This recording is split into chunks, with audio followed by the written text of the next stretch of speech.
Mm. There is a specific kind of conversation that happens about certain people not in their presence, not for their benefit, not with any intention of reaching them. A private conversation, the kind that happens between two people who have both encountered the same presence, the same quality, the same specific and irreplaceable something, and who find themselves independently and then together trying to locate the language for what they experienced, not to diminish it, not to analyze it into something manageable, simply to acknowledge it to another person who understands, because they felt it too, that something about their encounter with you left a mark that ordinary encounters don't leave, a residue of impression, a quality of memory that is more vivid, more specific, more stubbornly present than the memory of most experiences tends to be.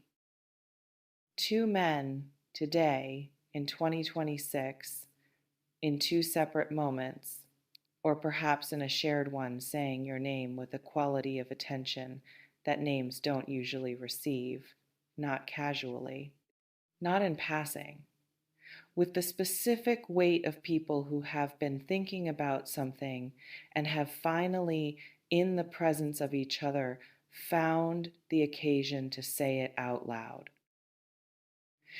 Let me tell you what it means when your name is spoken that way, with weight rather than lightness, with specificity rather than casualness, with the particular tone of voice that a person uses when they are referring to something that has genuinely mattered to them.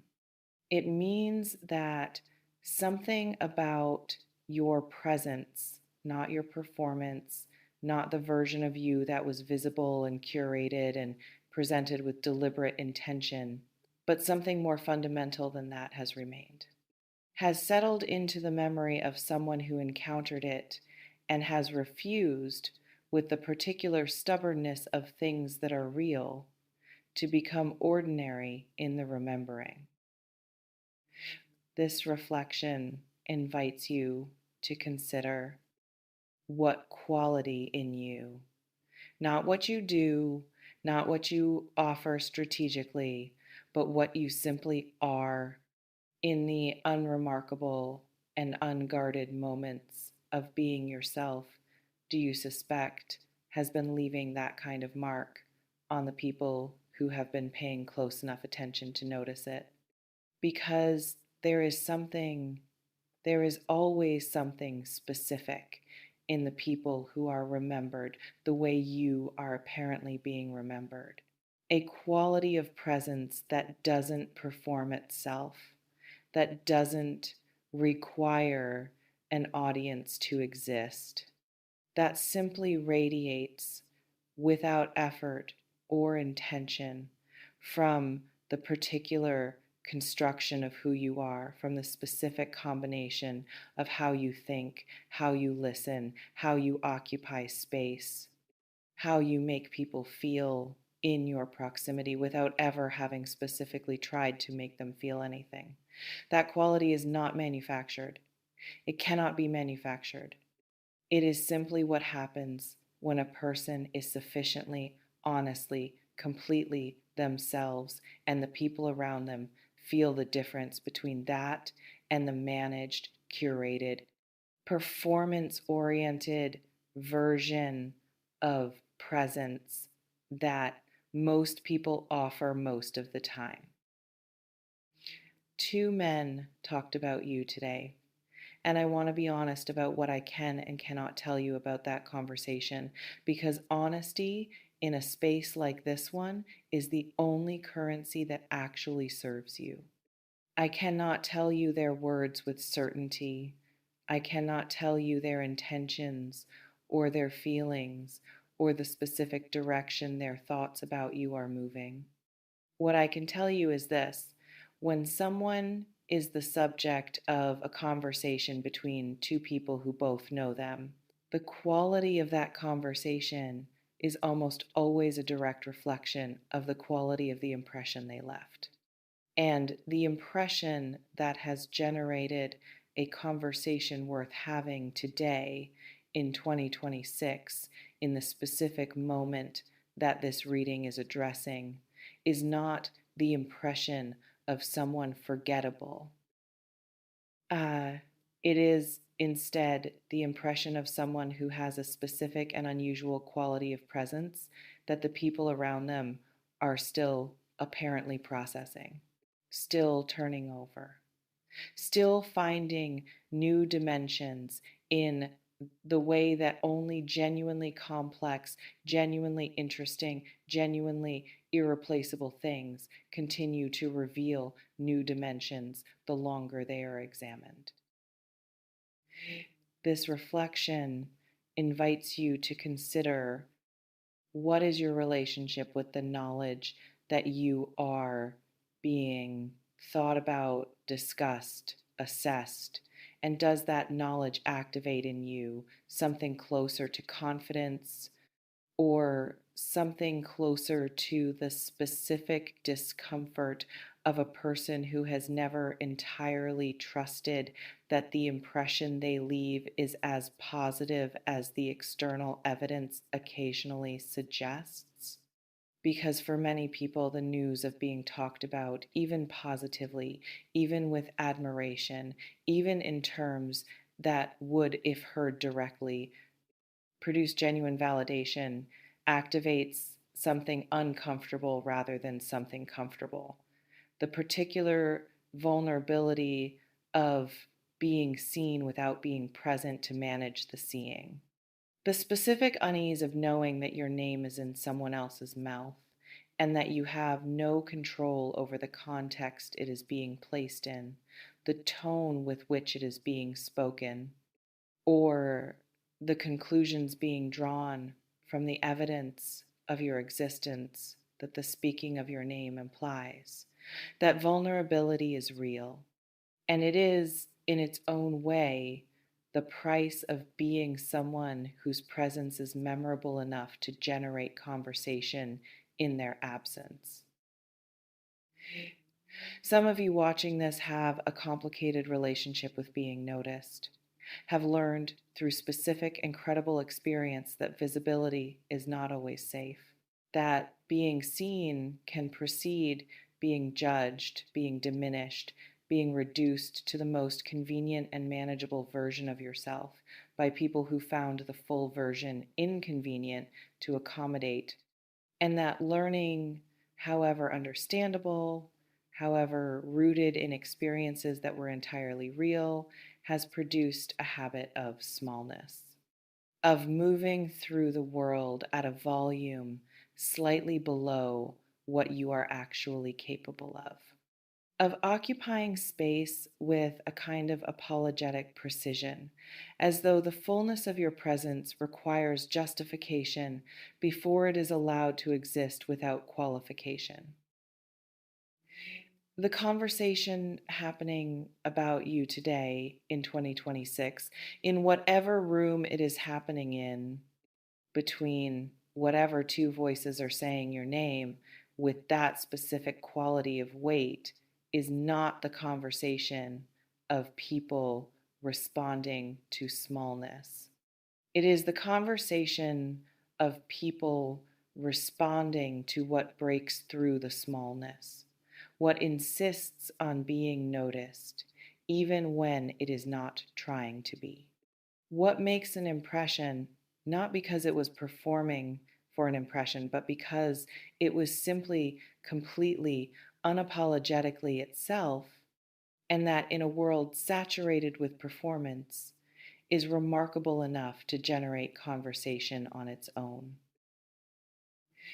This reflection invites you to consider, what would it mean for you, in the most practical and immediate sense, to occupy the full volume of who you are without the apologetic precision, without the reflexive smallness, without the habit of existing at a level slightly beneath what you are actually capable of, and what do you suspect would become possible if you did? Let me talk about the specific quality of male attention, because this reading addresses it directly, and it deserves to be addressed with some nuance. When men talk about a woman, and I am speaking specifically and carefully here, not generally in the way that this reading is suggesting, it is rarely simple. It is rarely uncomplicated. It contains almost always a mixture of things, admiration, and something that resembles its cousin but isn't quite the same, respect, and something that sits just adjacent to it, the specific and not entirely comfortable recognition of encountering someone whose presence does not fit the categories that have been, until now, sufficient for organizing their understanding of what a person can be. You don't fit the available categories. That is perhaps the most accurate way to describe what is generating this conversation. Not because you are performing, the refusal to fit performance of that kind is visible, and what is visible becomes manageable. But because the specific construction of who you are, the combination of qualities, the particular mixture of strength and softness, precision and depth, clarity and complexity doesn't resolve into something simple, doesn't allow itself to be filed away under a convenient label and no longer actively thought about, remains instead present in the minds of the people who have encountered it, active, unresolved, generating apparently conversation. This reflection invites you to consider: what is the most honest thing you know about the quality that makes you difficult to categorize, the thing about you that doesn't resolve into something simple for the people who encounter it? And have you ever fully allowed yourself to understand that this quality is not a complication, but your most significant asset?